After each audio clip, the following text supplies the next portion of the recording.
Aleluia, louvado seja o nome do Senhor. Amados, página 22, a gente vai continuar. E hoje eu pretendo dar um desfecho, no livro de Jó.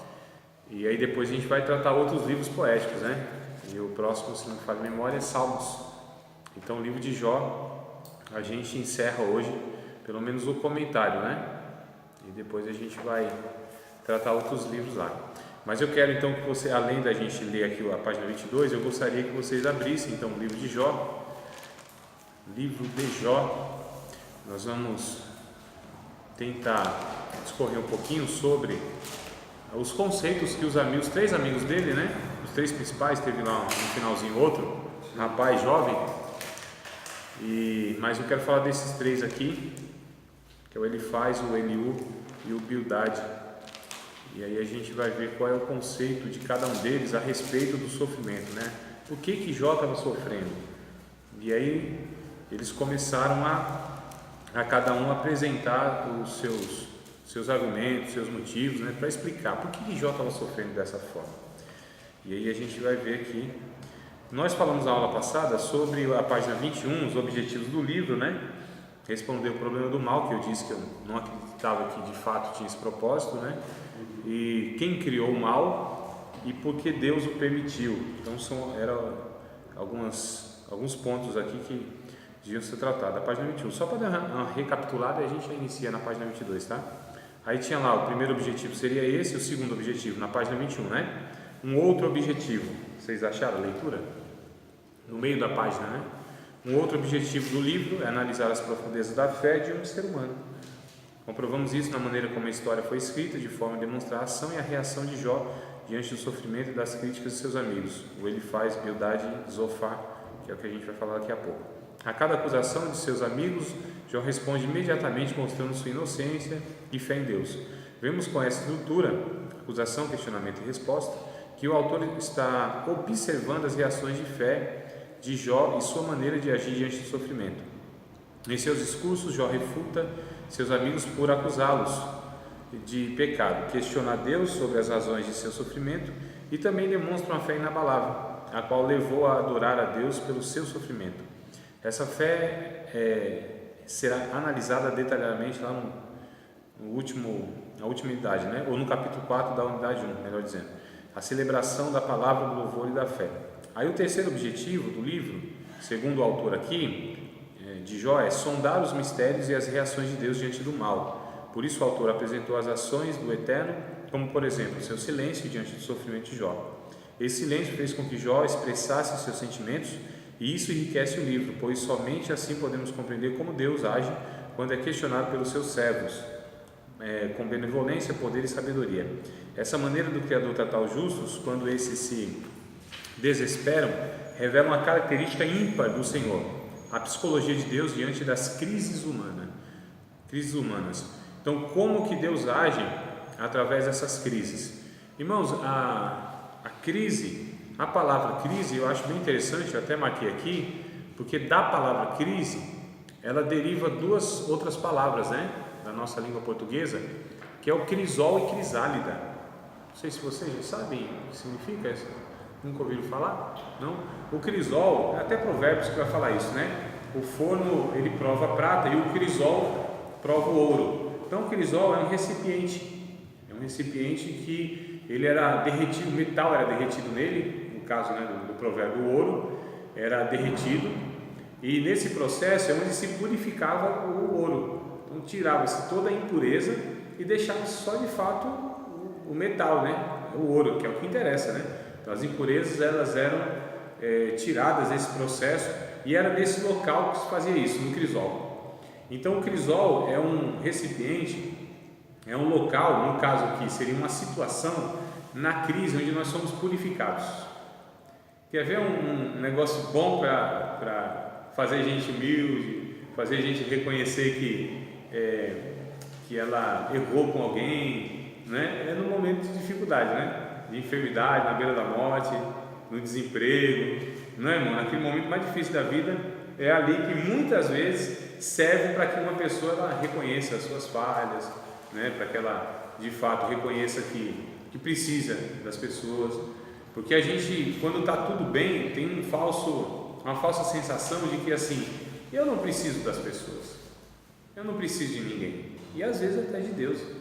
Crentes, eu estou falando crentes, né? Deixam de orar, deixam de pedir orientação a Deus para tomar algumas decisões, porque está tudo favorável, né? Então, a gente percebe que na nossa vida individual, ela é assim também, ou seja, a situação está favorável, né? Como cantava um tempo atrás, aí, tranquilo e favorável, estou tranquilo e favorável, então, a gente ouve aí, né? Pela rua, né, irmão? Não é que eu ouço tal negócio nem casa. Então, o que acontece? A gente ia quase que na garantia que ia dar tudo certo, porque a gente tinha os recursos. Agora, quando a gente está nas dificuldades, nossa, quer ver crente orar, ir para a igreja, ler Bíblia, né? Buscar Deus, se quebrantar, nessas horas de dificuldade. Não precisa ser assim, mas a gente percebe que isso é quase que uma naturalidade. Então, você está na prova, como diz os crentes, vai buscar Deus desesperadamente, ora e não toma decisão com medo de piorar mais ainda, né? Então, aí Deus abençoou a situação, o negócio prosperou, seja financeiramente, seja a questão espiritual, seja física, de que hora for, aí você já não ora tanto, o coração já não está tão quebrantado, não é? A gente vai para a igreja, mas já não naquela sede de ouvir uma palavra de Deus, né, para aliviar a angústia e tal. Então a gente percebe que tem esse processo. Então é na dificuldade, na angústia, na prova, onde nós somos purificados. Não é que Deus prefere isso, mas infelizmente muitos de nós colocam numa situação onde isso precisa ser feito, não é? Então as dificuldades muitas vezes é a bênção de Deus sobre a nossa vida, porque é ali que a gente vai ser moldado, transformado. Então o nosso caráter muitas vezes é forjado nas lutas, nas dificuldades, nas adversidades. Então o crisol é esse local então onde o ouro é purificado. Então da palavra crise sai crisol, sai também crisálida. A crisálida a sepultura, é o túmulo da lagarta, aquele casulo, o nome daquilo lá é crisálida. Então olha só, da palavra crise sai crisol, né, o lugar onde o ouro é purificado, e crisálida, que é o túmulo, que é a sepultura da lagarta. Então muitas vezes nós temos que passar, porque a lagarta ela passa por esse processo chamado de metamorfose, né? Aquele ser asqueroso, nojento, feio, não é?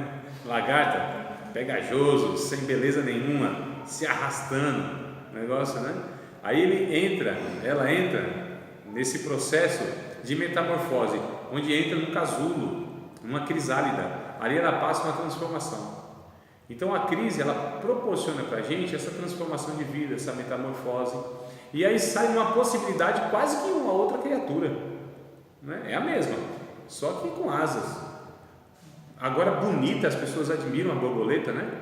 E aí ela voa, olha, quem andava se arrastando, asqueroso, nojento, todo mundo fazendo a cara assim, igual a senhora fez, né? Agora uma borboletinha aqui já ia ser diferente a reação, né? Mas é a mesma criatura, só que passou por uma metamorfose, percebe? Então da crise vem essas duas oportunidades quando a gente entende, entre aspas entende, né? Porque ninguém entende nada na hora da dificuldade, é desespero, quer ver a solução do negócio, ninguém enxerga nada. Muitas vezes os que estão de fora que conseguem enxergar muito melhor do que a pessoa que está na dificuldade. Então a pessoa está lá na agonia, porque assim, quem está sofrendo, cada dia é uma eternidade. Já teve dor de dente lá para meia-noite? Verdade. Né? Fala assim, não, 8 horas abre o consultório, nós vamos lá e o dentista vai dar um jeito. 8 horas com aquela dor. Né? Então quem está no sofrimento, irmão, cada dia, cada hora é uma eternidade. Não, isso aí vai passar. Não esquenta não, eu passei uma situação dessa também. Quanto tempo? Uns 10 meses.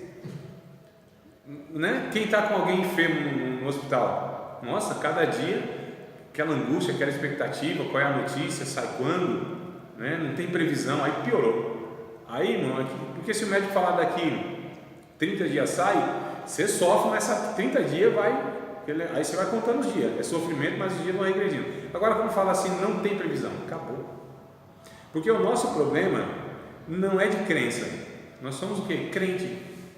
Então a gente crê que Deus inclusive pode reverter a situação. A pergunta é quando?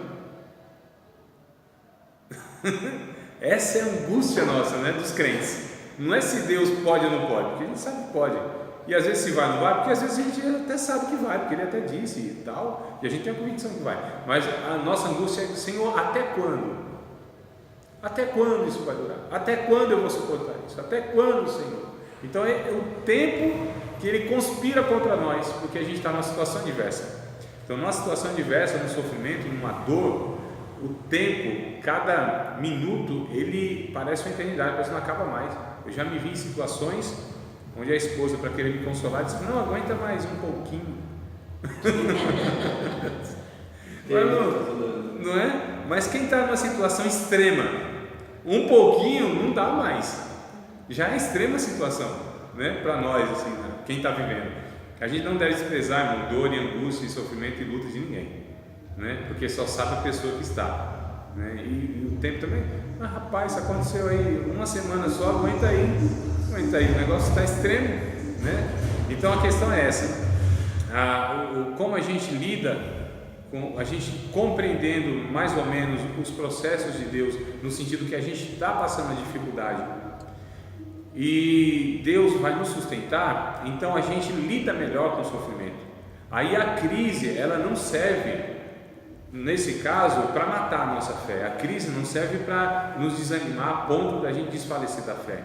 A crise, ela serve para isso, para nos purificar, nos fazer pessoas melhores, cristãos mais maduros, e para transformar a nossa vida, para que a gente seja esse ser agora bonito, né? Que voe, né? Que as pessoas admirem, que passou pela dificuldade ou que está lidando com a adversidade e serve de esperança para os outros. O que Jó serve para nós, mano? Por que esse livro é tão importante para nós? Por que esse livro e essa história, ela é tão atual? E por que ela toca na nossa alma? Porque diz respeito àquilo que a gente também passa, as dificuldades. Então Jó não sabia de tudo isso. Jó não sabia que a sua história ia virar um livro. Ele nem sabia o que estava acontecendo na sua vida, não é? Não sabia de nada. Não sabia o fim, não sabia os processos, não tinha a ideia que nós temos hoje, porque nós sabemos o que aconteceu mais ou menos, né? Deus, o diabo, o processo e tal. A gente sabia o fim. É mais ou menos assim, quando pensa num menino ansioso, aí pega o gibizinho, né? Aí ele olha assim, aí começa o herói a apanhar. Ele é ansioso, ele vai lá para o final, não vai vencer. Aí volta, vai lendo tranquilo. Aí deixa lá o herói dele preferido apanhando, porque ele sabe, lá no final, já conheço que vai dar tudo certo, ele vai vencer. Então é mais ou menos assim, a gente já sabe que vai dar tudo certo, ele não sabia de nada, né? Nós sabemos o fim.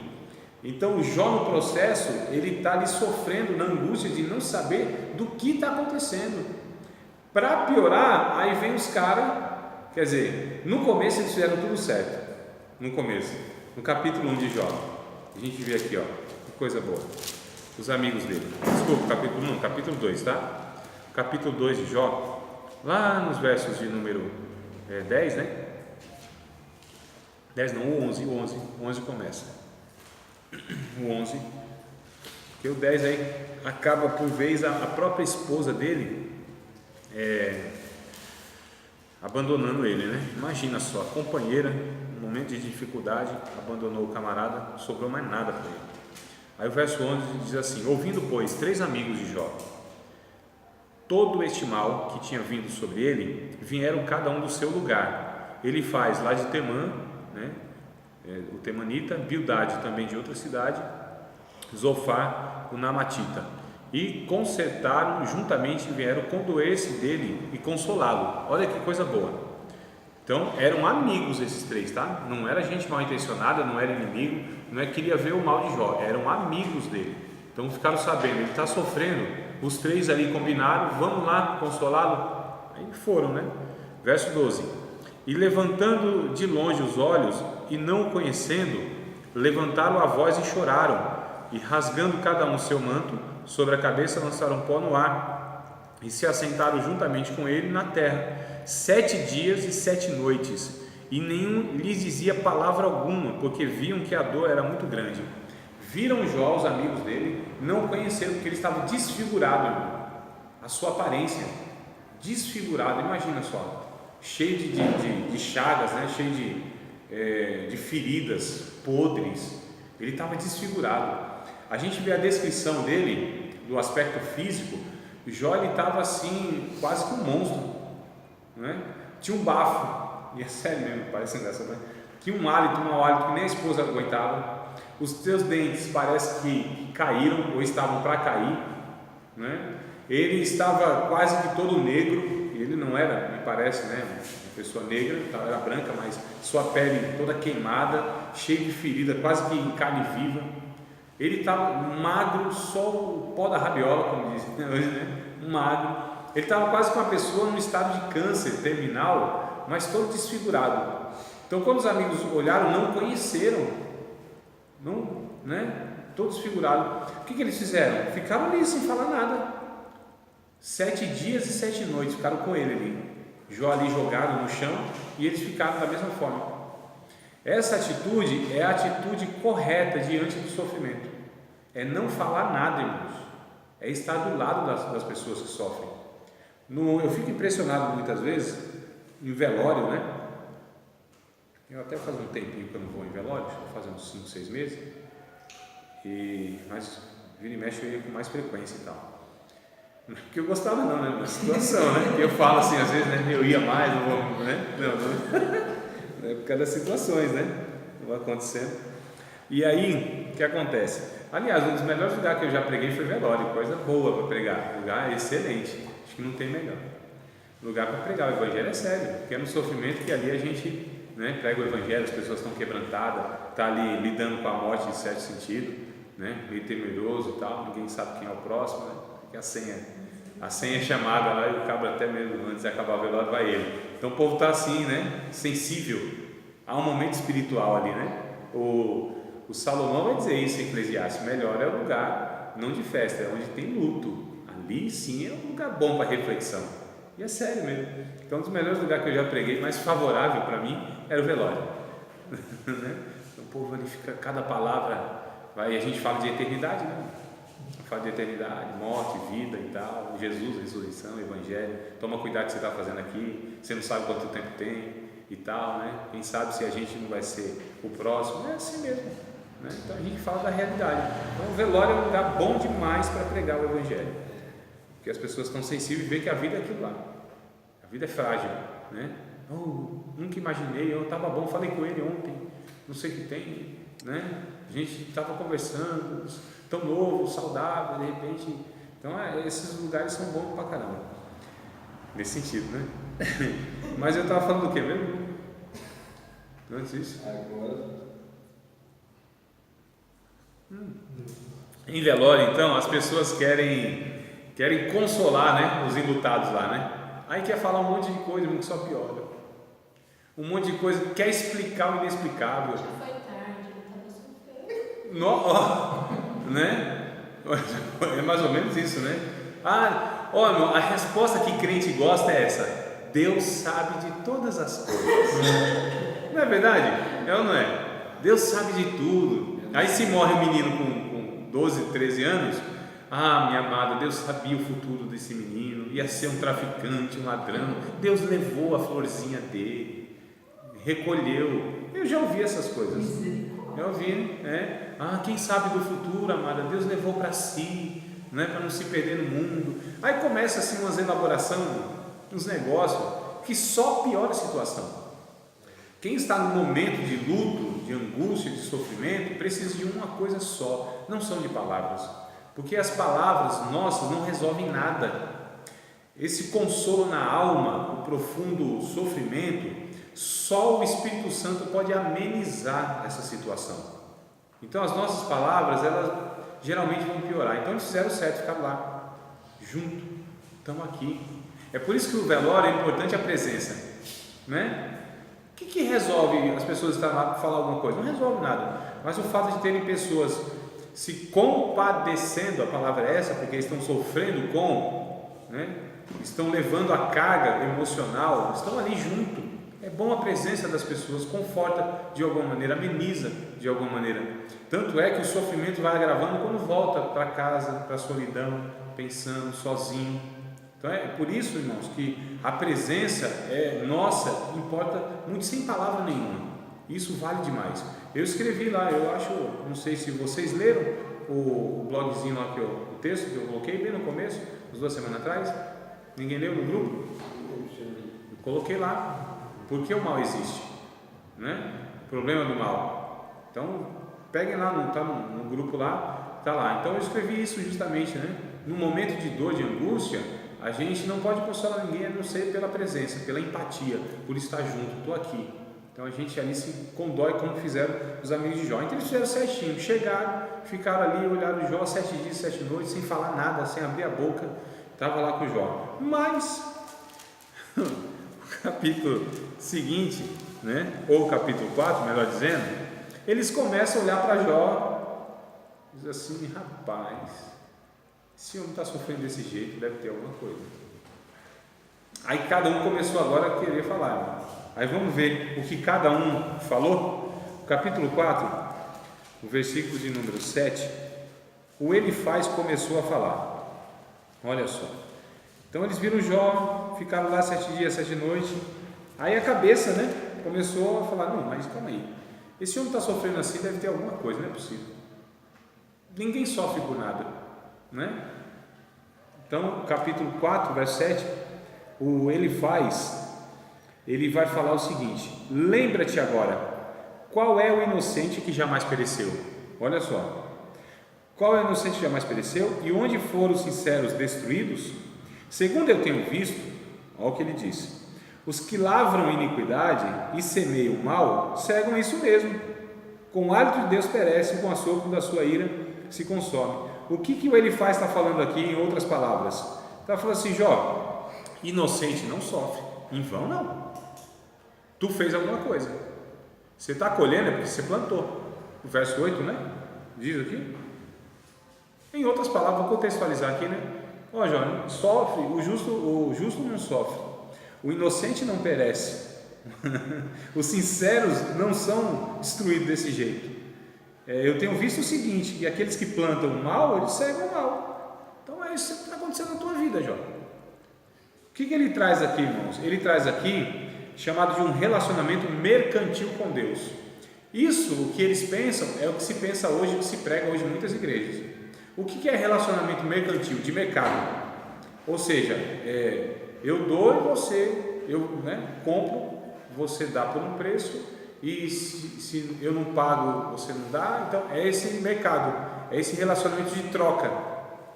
Então ele está falando aqui o que a gente ouve hoje em outras palavras: você está sofrendo porque algum débito você tem com Deus, alguma coisa você não fez, você está em desobediência, né? Essa lei de causa e efeito, irmão, nem sempre é exata. As coisas não funcionam assim. Tem gente que acha que tem explicação para tudo, né? Então eles estão falando aqui: Jó, tem alguma coisa aí, você fez alguma coisa de errado e você está colhendo. Deus está cobrando de você, é o que a gente falou hoje, né? Deus está requerendo de você, tem alguma coisa. Pode ser que isso aconteça, eu não duvido, mas não é uma regra, e nem é com todo mundo que acontece isso. Pode ser especificamente que Deus haja dessa maneira, pode ser, não duvido. Eu não sou a quarta pessoa da Trindade para entender tudo, né? Mas isso aqui a gente percebe que não é assim que Deus se relaciona com a gente. Então aqui a gente fala que é o relacionamento mercantil. Então o primeiro amigo começou a falar: Jó, tem alguma coisa errada com você aí. Tito, livro de Tito, lá no Novo Testamento, capítulo 3, verso 3 a 8, Tito, capítulo 3, livro de Tito.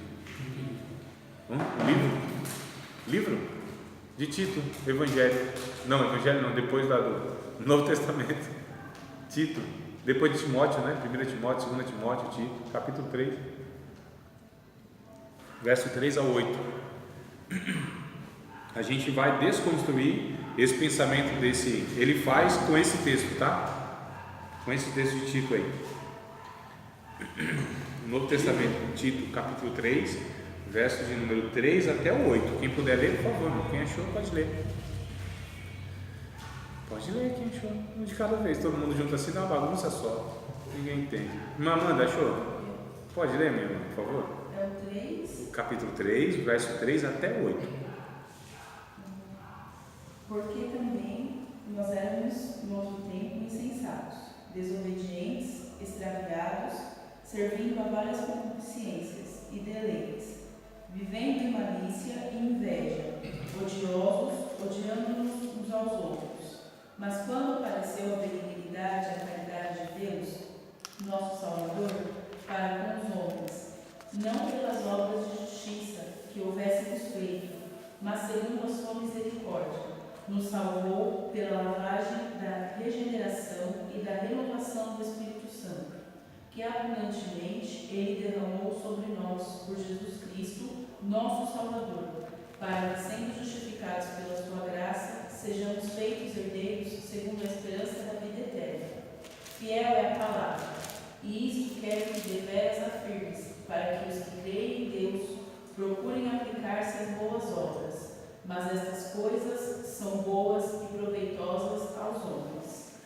Isso, olha só, irmãos, resumindo aqui o pensamento desse trecho, é assim, o Paulo está falando para o Tito que a nossa relação, o Deus se relacionando com a gente, não é pelos méritos, não é porque a gente fez tudo certinho, pelo contrário, ele vai dizer aqui, ó, a gente era desobediente, insensato, desviado, né, que é o extraviado, desviados, servindo aos vários desejos, aos deleites, vivendo em malícia, inveja, odiando, gente ruim. E Deus nos alcançou pela sua graça, pela sua bondade. Deus nos abençoa por causa da sua graça. Ele diz aqui no verso 5, que a irmã leu, que não pelas obras de justiça que a gente havia feito, qualquer uma delas, mas é segundo a sua misericórdia nos salvou. Então não há esse relacionamento, eu estou falando dos servos de Deus, não é? Agora, que existem consequências naturais, e a gente vai estudar daqui a pouco as fontes do sofrimento, porque tem várias fontes de sofrimento, não se sofre só por uma causa, existem causas de sofrimento, e existe até uma que a gente desconhece, né? Não se tem explicação pelas causas. Agora, algumas sim, por exemplo, se eu me alimento mal, eu vou ter algum problema de saúde, é uma consequência, não é? Mas foi Deus? Foi o diabo? Foi a perseguição dos outros? Não. Foi uma atitude minha, pessoal. Então há uma consequência que é um erro meu, uma precipitação, né? A gente vai estudar essa questão. Há algumas questões que vêm de Deus, de fato, diretamente de Deus, com um propósito lá eterno, e Deus, ele fere. Deus, ele também priva, ele permite que a gente passe dificuldades, como uma intervenção direta dele, também tem isso. Tem a questão do diabo, o diabo também interfere no negócio aí, a gente vai ver isso mais para frente, só estou colocando aqui que não existe uma causa só. Tá certo? Agora a gente precisa tirar da cabeça que Deus é esse Deus que é assim, ó, eu fiz tudo certo, Ele vem e abençoa. Eu dei uma vaciladinha, Ele vem e taca ali uma prova, né? Uma enfermidade. É aquela conversa, a gente sempre toca na questão do dinheiro, porque o dinheiro é algo que é tratado de uma forma muito errada na igreja, muito mal na igreja. O dinheiro, ele é espiritual. Eu estou falando, lidar com o dinheiro é um assunto espiritual. A oferta, os dízimos, a contribuição, isso é bíblico, mas a forma como lidam com isso, irmão, é que está tudo errado. A manipulação, a ameaça, né? Eu lembrei agora porque tem uns irmãos lá para o lado do sul, que eles dizem que essa teologia é a teologia do cagaço. O povo fica todo com medo, né? Se cagando todo, desculpa a expressão, não é nada assim refinado teologicamente.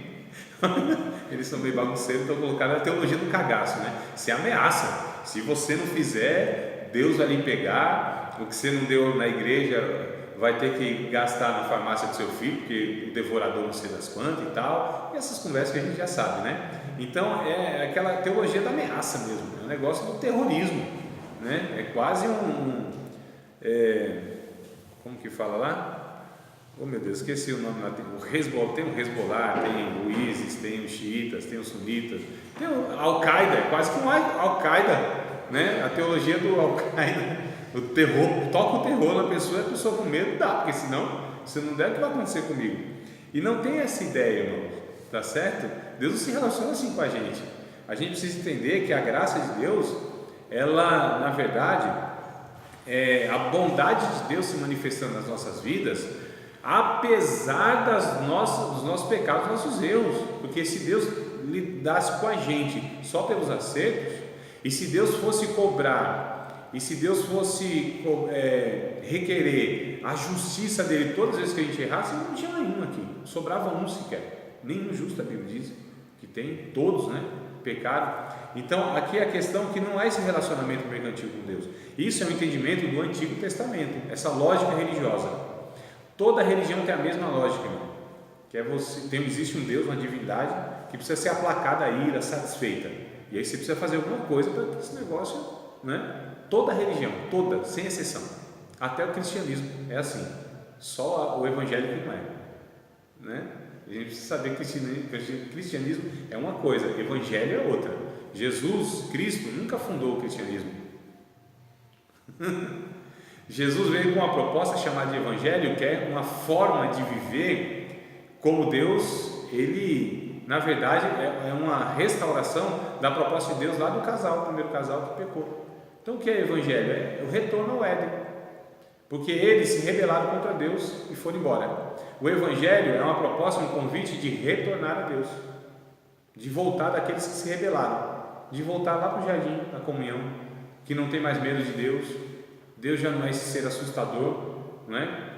A santidade de Deus só assusta aqueles que de fato o veem como esse Deus, ou então ele está em pecado mesmo, né? Não está reconciliado com Deus. Lembra do Adão, quando Deus disse assim: onde estás, Adão? Aí ele, com medo, se esconde, né? Onde estás, Adão? Está escondido aí porque ouvi a tua voz no jardim e temi. Olha, irmão, teve medo da voz de Deus. Lembra do povo quando Moisés foi subir ao monte e aí Deus falou lá de cima do monte lá, e o povo ouviu? O povo fez o quê? Pelo amor de Deus, Moisés, Deus fale contigo, com a gente não. Eles tiveram medo, por quê? Estavam em pecado. A voz de Deus, ela traz medo para aqueles que estão em pecado, mas aqueles que estão em Cristo, a voz de Deus é um alento, é um bálsamo, é um revigorar das forças, não é? É um alívio. Oh, irmão, quantas vezes eu numa luta desgraçada, terrível, aí Deus vem e fala assim, parece que a alma que estava incendiada assim da prova, parece que vem um bálsamo assim, um refrigério tão grande, a voz de Deus, só a voz de Deus. Quantas eu perdi as contas, foi assim, dobrando o joelho em um culto, através de uma profecia, de uma palavra, de uma ação de Deus. Você já andou assim, a prova é tanta que você anda meio curvado, né? Aí Deus te encontra nessa situação, Ele vem e fala contigo, e a voz de Deus assim parece que não resolveu nada, a prova está lá, a dificuldade está lá, você vai voltar para casa e a situação vai estar a mesma, mas a palavra de Deus, a voz de Deus, a presença de Deus parece que traz um alívio e tira a carga, e a gente recebe um renovo. Para quê? Para enfrentar a dificuldade. Deus não deu a solução do problema, mas a renovação de Deus nos deu força, graça, para que a gente continuasse enfrentando aquela dificuldade, até que a gente ficasse esgotado de novo, se arrastando de novo. Aí Deus vem de novo e renova e fala, e a voz de Deus nunca é uma voz que nos causa medo, irmãos. A santidade de Deus que nos aproxima de nós é para renovar as nossas forças, porque a gente está em Cristo, a gente não está em pecado, não é uma desobediência, é uma dificuldade da vida, não é? Então, mais ou menos isso que acontece. Eu me lembro de uma ocasião, um cidadão chamado Jonas, aí ele estava no barco, né? Desobediência, né? Lembra que ele era desobediência do profeta e tal, e aí aquela alvoroço todo, o barco vira, não vira, um monte de gente, aí cada um tinha o seu Deus, a sua religião. O que eles fizeram? Vamos aplacar a ira dos deuses, e cada um então fez lá o seu ritual, a sua mandinga, o seu sei lá o que, né? Foi e jogava as coisas no mar, vamos aplacar a ira desses deuses aí. Aí eles falaram assim, e agora? Já fizemos tudo, cada um fez o seu ritualzinho. Mas tem um camarada lá, um porão no navio, né? E aí eles foram lá e Jonas sossegado, dormindo. Como que pode uma situação dessa? O barco afundando quase, uma tempestade lascada, o cidadão dormindo. Eu lembro que um dia o irmão, ele lendo a passagem, né? Ele dizia assim, foram lá no porão do navio e disse assim, Jonas, seu demente, acorda. É dormente que está escrito, ele leu errado. seu dormente, né? Ele é o seu demente, não é um demente mesmo, porque o povo sofrendo daquela forma. É sério, um amigo meu. Ele leu assim, seu demente, Jonas. Eu olhei e falei, é dormente. Mas tudo bem. Então, pegaram o Jonas e ele falou assim, vocês fazem o seguinte, me jogam no mar. Vocês me jogando no mar, isso aqui vai se resolver. Então jogaram o Jonas no mar, como se fosse quase uma oferenda aos deuses. E aí se aplacou mesmo. Essa é a ideia religiosa do Antigo Testamento. O sacrifício aplaca a ira dos deuses, não é? Mas no Evangelho não é assim, porque já recaiu a ira de Deus sobre Jesus. Tá certo? É isso que a gente precisa entender. Então essa relação assim, se eu fiz alguma coisa, isso desagradou a Deus, Deus vem e me castiga. Não é bem assim. Mas é o que o ele faz, está falando para o Jó aqui. Vamos ver o que o outro fala para Jó, que é no capítulo de número 8. Capítulo 8. Agora é o chamado Bildade. Então ele faz isso assim, Jó, tu está colhendo o que plantou, né? Que não era verdade, né, irmão? Jó não estava sofrendo tudo aquilo lá porque tinha algum pecado que ele tinha feito e redundou em toda aquela desgraça, que os filhos morreram e perdeu tudo. Foi nada que Jó fez, né? Então ele estava errado, tá? Aí o capítulo 8 vai falar de um segundo amigo chamado Bildade. Capítulo de número 8, versículo de número 8. Aliás, eu vou ler desde o verso 6, do 6 até o 9, né? No capítulo 8 de Jó, verso 6 ao verso 9. Vamos só perguntar para o inspetor, tem merenda hoje, né? Recreio? Eu estou esquentando um cafezinho aqui, vai. Pensa pura, mano, só para saber. Tá bom. Vamos lá, irmão, Jó 8 e 6, acharam? Amém. Se fores puro e reto, certamente logo despertará por ti e restaurará a morada da tua justiça. O teu princípio, na verdade, terá sido pequeno, mas o teu último estado crescerá em extremo. Porque eu te peço, pergunta agora às gerações passadas e prepara-te para a inquirição de seus pais, porque nós somos de ontem e nada sabemos, porquanto nossos dias sobre a terra são como a sombra. Olha só, irmãos, esse Bildade, ele está dizendo o seguinte, em outras palavras, que quem faz o bem é próspero, quem é reto e puro de coração, Deus vem em seu favor, Deus age sobre sua vida e não sofre, e ele pode estar agora tendo um princípio muito pequenininho, mas ele será engrandecido por Deus, prosperado por Deus. É a teologia da prosperidade. Teologia da prosperidade. Então essa teologia é conhecida como a teologia da prosperidade. E o que é a teologia da prosperidade? Se você for fiel em tudo, fizer tudo direitinho, for ofertante, dizimista, orar, vir para os cultos, né? Dar bom testemunho, fizer tudo como manda o figurino do Espírito Santo, então você vai ser próspero em tudo. Se você tiver fé, você não vai ficar doente. Se você tiver fé, mas fé mesmo, você vai ter o melhor emprego da empresa, né? Se você for obediente, você nunca vai passar por desemprego. Então a teologia da prosperidade é chamada de triunfalista. Você triunfa sobre tudo e sobre todos. Aí pegam textos, irmãos, pensados, como por exemplo, posso todas as coisas naquele que me fortalece, né? Aí dá para você fazer o que for, se você pegar um texto assim, um versículo, você pega ele fora do contexto. A gente, como fala na teologia, aqui no texto fora do contexto gera o pretexto, né? Então, por exemplo, não dá para pegar Filipenses 4:13 para falar você pode todas as coisas naquele que te fortalece, falando que você pode ter o melhor emprego, você pode ser curado, você pode ter o melhor carro, a casa própria, você pode triunfar e tudo. A Bíblia não diz isso, tá certo? Não diz isso. Então a teologia da prosperidade é essa teologia que invadiu quase todas as denominações e igrejas do Brasil. Impressionante, né? Igreja que tinha tradição, tinha história, tinha teologia boa, batista, assembleia, metodista, presbiteriana. Então a teologia da prosperidade veio e invadiu como um câncer pela metástase de todas as igrejas, e a gente vê isso em muitas denominações, na boca de muita gente, e mais ainda nesses evangelistas chamados de televisivos, né? Então Edir Macedo,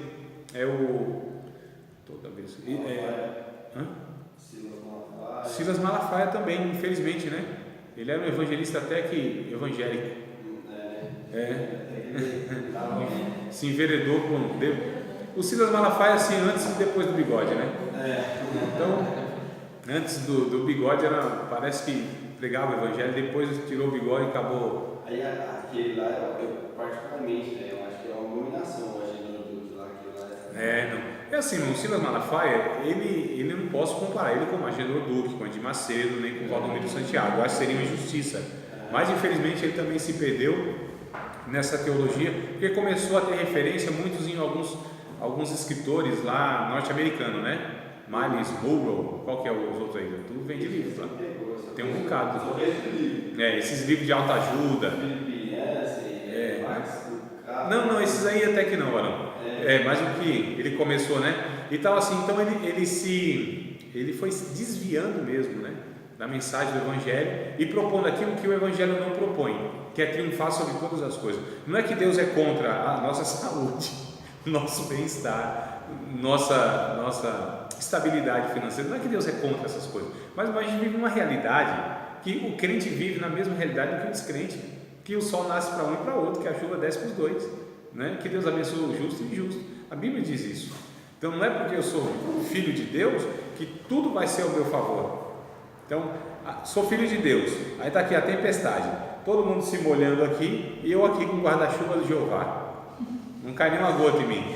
Não é assim, né, irmão? Num terremoto, crente e descrente sofrem, morrem, né, irmão? Então, num desemprego, numa crise econômica, crente fiel, crente que não é avarento, crente que é generoso, crente que é liberal, crente que ofertava mesmo, que era gente que ajudava os outros financeiramente, ele entra também no desemprego e começa a passar dificuldade, e o nome às vezes é para o SPC. Gente fiel a Deus, que dá testemunho, isso acontece, irmão, não é? Então o que acontece? A teologia da prosperidade, o problema é esse, que todos aqueles que tiverem fé vão ser curados, todos aqueles que tiverem fé vão alcançar aquilo que eles desejam, e o pregador da prosperidade, ele é assim, ele pega as pessoas por uma coisa ou por outra, ele não escapa, a mensagem não escapa, é impossível, ele tem artimanha, né? Ele tem que se safar, porque se não der certo o que ele falou, ele precisa ter outro argumento. Aí ele pega pela culpa, pelo medo ou pela ganância. Vou dar só um exemplo aqui. Faça um voto com Deus e tal, não sei o que Deus vai fazer isso com você, que é o contrário, né? Porque o voto bíblico é assim, depois que Deus fazia, é que a pessoa ia lá e fazia a sua parte. Mas os votos de hoje é assim, primeiro você faz a sua parte, depois Deus vai fazer, né? Aí vai que Deus não fez a parte dele, entre aspas, né, irmão?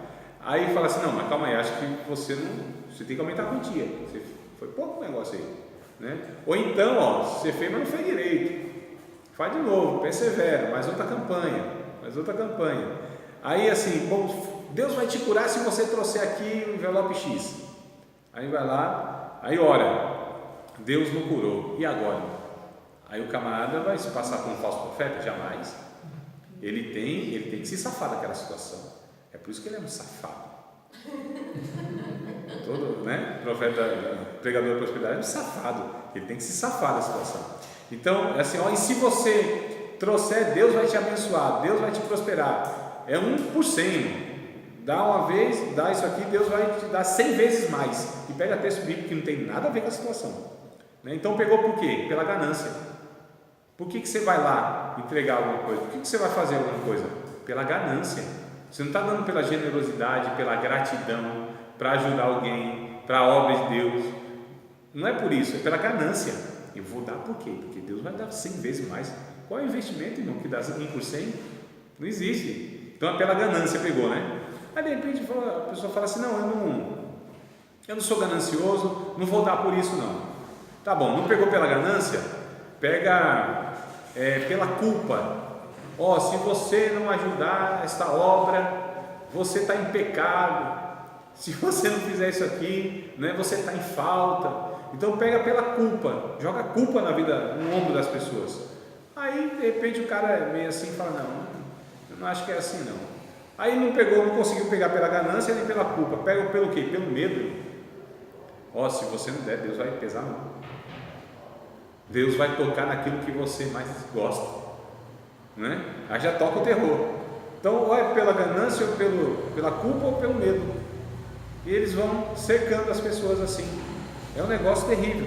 A teologia da prosperidade, então, tem essas artimanhas e fala que a pessoa vai triunfar em tudo. Não é bem assim. E o camarada aqui estava errado, não estava?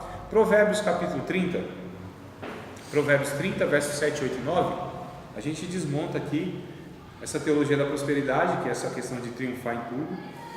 E hoje, irmãos, infelizmente, eu não sei se eu falei para vocês semana passada, porque sinceramente eu não estou lembrando, não estou falando mais nada. Eu não tenho nem noção de eu falo as coisas. Então eu não sei se foi semana passada que eu falei para vocês, mas eu falei em algum lugar. Se foi aqui eu vou repetir, se não foi eu vou falar, né? Porque assim, a teologia da prosperidade, ela já está desgastada, né? Já tem uns anos aí que está sendo combatida e tal, e o povo não é tão ignorante quanto alguns, né, estão se despertando. Muitos não, ainda está nessa inocência, né, que é assim. Então o que acontece? Está desgastado esse negócio de teologia da prosperidade. Tem um conceito, não sei se é conceito, não é movimento, é uma moda, vou colocar assim, é uma moda que está entrando nas igrejas, que é a mesma teologia da prosperidade com outra roupagem. Então está vindo de outra forma a proposta e tal, né? É chamada de teologia do coaching. Já ouviu falar no coaching, né? Não? Não? O coaching? O coaching, ele vem do meio corporativo das empresas. O que é um coaching? O coaching é treinador, né? Coaching é um treinador. Ele treina as pessoas para superar as dificuldades da vida. Ele é quase que um treinador, mas ele vai ser uma pessoa que vai te treinar para você vencer as áreas emocionais da sua vida, para ter sucesso, seja ele profissional, nas relações emocionais e tal. Então ele te treina, é um treinador. E essas pessoas têm tomado o microfone num título de pastores, de pregadores, de obreiros, né? Então todos, você pode ver o perfil deles, todo alinhadinho, tudo gente fitness, alinhadinho, é sério, né? Você vê um estereotipo assim de um modelo, pessoa que, porque quando você quer vender alguma coisa, não pode ser uma coisa desmantelada. Você não vai lá fazer uma propaganda da pasta Colinos, não existe mais, né? Não, né? Colinos, mas vocês lembram? Da Colinos com o Tião Macalé. Lembra do Tião Macalé? Então, não vai fazer, né? Então, o negócio não vende. Ia vender, irmão? Tião Macalé na gente, Colinos? Não vai. Então, você precisa pegar. Você precisa pegar uma pessoa que represente aquilo que está sendo exposto. Então, quem é o camarada o coach? É um cara todo alinhado, na moda, bem vestido, né? Pessoa bem afeiçoada, que tem sucesso, lá tem seu carro, tem o seu sucesso profissional, agenda lotada, vai em países, escreve livros e tal. Então é essa pessoa. Então é a teologia do coaching, que nada mais é do que uma outra roupagem da teologia da prosperidade. E eles têm uma conversa boa. E o problema, irmãos, das heresias, o problema dos falsos ensinos, é que eles não vêm com a cara assim mostrando o que é, né? Porque você pega uma palestra do camarada, uma pregação, você vê lá ele falando de coisas bíblicas. Tem que perdoar, você tem que negar você e tal, tem conteúdo bíblico. Só que entre esses conteúdos a gente percebe, vai discernindo que tem coisas lá que são antibíblicas. O problema de todas as heresias é essa, que é uma meia verdade. Porque se fosse uma toda mentira, era fácil muitas pessoas detectarem, né? Mas isso também tem muito psicológico, né? Sim. Tanto é que a maioria dos que se dizem ministros da palavra, esses que têm nome, renome, eles têm anos de estudo na área de psicologia, de antropologia, de não sei. E muitos deles são formados em psicologia. Exatamente. E eles acabam, depois que a gente começa a ter uma visão melhor, que nem o professor mesmo falou, que tem muitos que já estão, essa venda já está caindo. Isso.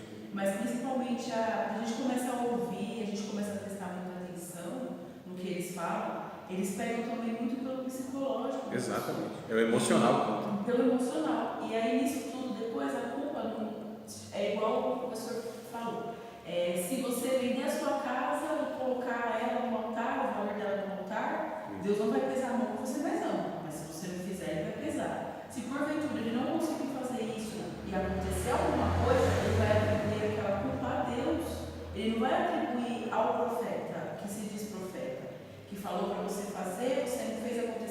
Então muitas pessoas estão se revoltando contra Deus por conta desses, porque eles estão canalizando o furor humano, a raiva em Deus, porque Deus não fez, então eu não vou buscar mais, porque Ele é culpado, porque eu fui lá, eu vendi a minha casa, eu coloquei aqui no altar, sendo que não era o que Deus queria, sim o homem, e aquilo acaba não acontecendo e a pessoa canaliza aquela raiva toda em Deus.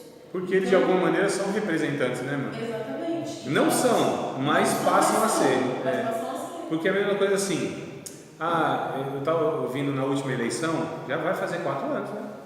Ano que vem já é outra eleição, não é isso? Então olha só como passa rápido. Mas eu me lembro nitidamente que muitas pessoas dizem, eu não vou votar em fulano, vou votar em branco, Lula e tal, porque fulano não tem um que me represente. Ninguém me representa. Tudo bem. Só que quem entrar vai representar você querendo ou não. Então é até fácil, é democrático, é um direito, eu posso votar em branco, não tem problema. Só que é fácil também eu falar assim, não votei em ninguém, não sou culpado de colocar ninguém, aí é fácil, você se esquiva, é uma omissão, é um pecado por omissão, né? Tem o pecado por votar errado e o pecado por deixar de votar. É um direito? É um direito. O pecado, eu digo assim, irmão, não é nem que é um pecado. Eu estou dizendo assim que é fácil, porque você se omite, né? Você fala assim, não erro, não vou errar votando em branco. Não é, você não votou em ninguém. Ninguém me representa, mas quem entrar lá vai representar querendo ou não, é lei. Então é a mesma coisa dos pregadores aí. Não, mas eles não são homens de Deus, não, mas estão numa posição de serem. E as pessoas não discernem, não sabem. Estão em muitas igrejas, microfone na mão, com título de pastor, de pregador, de profeta, sei lá o que mais. Não tem nada a ver, Deus nunca enviou. Deus não fala pela boca deles. O ensinamento não é de Deus, só que estão sendo. Aí que é o problema, irmão. E são muitos, hein? E eles têm recursos, e eles falam bem, e eles têm formação, estudo, psicologia, é justamente isso aí mesmo. Lidam com as áreas emocionais, porque você manipula muito fácil a questão emocional, psicológica. Eu quero ver manipular a convicção, a razão. Eu quero ver manipular o ensino bíblico, no sentido que a pessoa tem. Ninguém manipula quem conhece, mas por isso que ela diz que conhece a verdade, e a verdade liberta. Só a verdade liberta. Ninguém manipula. Eu posso estar até fragilizado emocionalmente por uma situação, mas se eu tenho a convicção da palavra de Deus no meu coração, eu não vou ser levado por todo o vento de doutrina como menino constante, que diz o texto bíblico, né?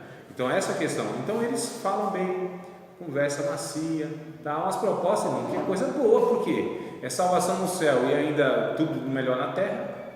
Você vai comer o leite e o mel, Deus vai te pôr na terra, né? Porque você não é dono do mundo, mas é filho do dono, você é filho do rei e tal, e Deus quer o melhor para você. E aquelas palavras que a gente sabe, não, que é coisa assim que fala, nossa, rapaz, eu acho que Jesus devia ter feito uma proposta boa dessa, viu? Nem Jesus pensou num negócio tão bom assim, né? Ou seja, tudo de melhor na terra e por fim aí no céu. Quem não quer um negócio desse, irmão? É uma proposta que nem Jesus fez. Agora, fizeram essa proposta para Jesus, que foi Satanás. A proposta dele, fala o seguinte, Senhor, o Senhor está com fome ainda, está passando dificuldade, o Senhor tem poder, usa o teu poder, usa a tua fé, usa a tua comunhão com Deus, teu link com Jeová, né? Você é filho dele, então faz alguma coisa aí, transforma as pedras em pães. Jesus podia fazer tudo aquilo, ele tinha legitimidade, uma palavra também que eles usam bastante. Você tem legitimidade, né? E direito e tal, e aquela coisa toda. E aí Jesus disse, não, nem só de pão vive o homem, mas de toda a palavra que sai da boca do Senhor. Aí sai. E eu pego o texto que Jesus pegou, e provavelmente Jesus estava naqueles 40 dias lendo, que era o livro de Deuteronômio. E esse texto que ele cita, porque todas as citações de Jesus para refutar as propostas de Satanás, as acusações de Satanás, que Satanás usou também textos bíblicos, em todas as 3 propostas, pegou o texto bíblico. E Jesus confronta com o texto bíblico. É que o Satanás pegou um texto descontextualizado e mal intencionado. É o que eles fazem, os pregadores, esses tais, né? E olha só, irmão, então eles são satanases, bem vestidinho, bonitinho, cheirosinho, né? Eles são satanases, são enviados do diabo, do inferno. Isso é fato, falo sem medo de errar e de pecar. E aí, então, Jesus pega esse texto de Deuteronômio 8:4, se não me falha a memória, né? 8:4. E eu acho interessante que o texto vai dizer antes que quem leva o povo ao deserto foi o próprio Deus, irmãos. E quem permitiu toda aquela dificuldade foi o próprio Deus. Para quê? Aí o verso 3 vai falar para provar o que eles tinham no coração deles. Não é isso, irmão? Verso 3, se não estou enganado. Pode ler. E te humilhou e não te deixou ter fogo. E não te deixou ou te deixou? Te deixou. E te deixou ter Te fogo. deixou. E te sustentou com o maná, que tu não conheceste, nem teus pais o conheceram, para te dar a entender que o homem não viverá só de pão, mas que de tudo que sai da boca do Senhor viverá o homem. Isso. Olha só, então Jesus pega esse texto bíblico, né, de uma forma contextualizada, correta, e ele não utiliza daquilo que ele tinha poder para fazer, porque ele não queria usar o poder que Deus o deu, o direito que Deus o deu, para satisfazer as suas necessidades e a sua carne, embora fosse legítima alimentar o corpo, mas ele não utilizou dessa prerrogativa para satisfazer os seus desejos, tá certo? E aí o Satanás, então, ele fala assim, fala o seguinte: tu não tem essa proposta aí de se mostrar como rei de Israel e o povo, né, te reconhecer como Messias? Sobe no pináculo do templo, lá em cima, se joga, faz o show, porque imagina só, se o pináculo do templo era um local tão alto e era movimentado, né, uma região movimentada ali, onde se Jesus fizesse aquilo, meu Deus do céu, todo mundo olhando aquele homem caindo e os anjos vindo assim, os anjos de Deus, imagina a cena, o povo vai falar, nossa, é esse aí mesmo, esse é o Messias, então faz isso. Qual era a proposta de Satanás? Mostra que tu é ungido, mostra que Deus é na tua vida, né? Mostra que você é filho de Deus, prova para não sei quem, né? Encurta o caminho, porque você vai passar pela cruz, pelo sofrimento. Não, encurta o caminho. Não foi a primeira vez, aliás, foi a primeira vez, mas não foi a única vez que Satanás tentou fazer isso no ministério de Jesus. É que depois aparece não Satanás, mas aparece pessoas. Porque muitas vezes o diabo, ele age por meio de pessoas, tá certo? De carne e osso, por ideologias, por propostas, por falas, de piedade, de ajuda. Porque no capítulo 6 de João, quando Jesus ele multiplica os pães, os peixes, aquela coisa toda, a Bíblia vai dizer que foram até Jesus para arrebatá-lo e fazê-lo rei. Olha, irmão, o que Jesus fez? Diz o texto, sai de fininha. Disse não. Eles querem me fazer rei, mas eles não me reconhecem, é porque eu estou beneficiando eles. E a cruz ainda não chegou. Eu preciso sofrer em lugar do ser humano. Então o Satanás tentou de outras maneiras. Antes disso, ainda com Pedro, dizendo que isso, Senhor, o Senhor vai sofrer nada. Eu acabei de dizer que o Senhor é o Filho de Deus, o Senhor vai aqui. E a minha palavra onde fica, né? Eu falei para o Senhor, o Filho de Deus, o Filho do Deus vivo. O Senhor está falando que agora os homens vão, o Senhor vai sofrer? É isso, que nenhum mal te aconteça para trás de mim, Satanás. Jesus disse. Então olha só, o diabo agindo em várias situações. Aqui foi pessoal com Jesus, depois com Pedro, depois com a multidão, em várias outras propostas de não sofrer. Tá certo? Então a via crucis era um negócio que podia ser evitado, não é? E hoje, infelizmente, o Evangelho eles estão fazendo como essa possibilidade de evitar o sofrimento. Isso é impossível. É impossível. No Evangelho é impossível. Na vida já é difícil, imagina no Evangelho, né? Então o que acontece? Aí ele falou, se joga aí que os anjos pegam e tal. Não tentarás o Senhor teu Deus. Aí a terceira proposta, eu falo o seguinte, me adora, se curva aqui diante de mim, todos os reis da terra eu vou te dar, você vai ter domínio sobre tudo, não é isso que você quer? É isso aí porque é direito meu, eu sou rei desse negócio, só que eu vou conquistar pelo amor, eu vou me entregar por eles vão me reconhecer rei pelo que eu fiz, morrendo no lugar deles. Só servirá o Senhor teu Deus. Vai-te, Satanás. Aí saiu com o seu rabinho entre as pernas e foi embora. Mas vocês percebem, irmão? O que eles propõem aqui em Jó foi o que o diabo propôs para Jesus e que hoje é proposto para nós, de outras formas, com outras palavras, conceituado de outras maneiras, né? Então é necessário discernimento bíblico e espiritual para discernir e identificar essas coisas. E a maioria, a multidão, a grande multidão não tem esse discernimento. Infelizmente. E a gente vê esses 45 milhões de evangélicos no Brasil, mas a grande parte desses 45 milhões sendo levados assim, como se fossem hipnotizados, enganados, porque na verdade eles estão sendo alimentados naquilo que eles querem, que o ser humano quer, que é as bênçãos de Deus, que é o benefício de Deus, né? Querem o céu, a salvação, porque quem não quer? E não querem sofrer nada, e querem ter o bom do melhor. Então é você alimentar o que a igreja evangélica deveria reprimir, deveria condenar, está alimentando e incentivando, que é a ganância, o egoísmo, né? O individualismo. Olha, irmão, então tudo aquilo que a gente devia reprovar, a gente muitas vezes está alimentando, incentivando e fomentando tudo isso. Então depois do intervalo a gente vai falar sobre o terceiro, né, conceito do outro amigo de Jó. Tudo bem?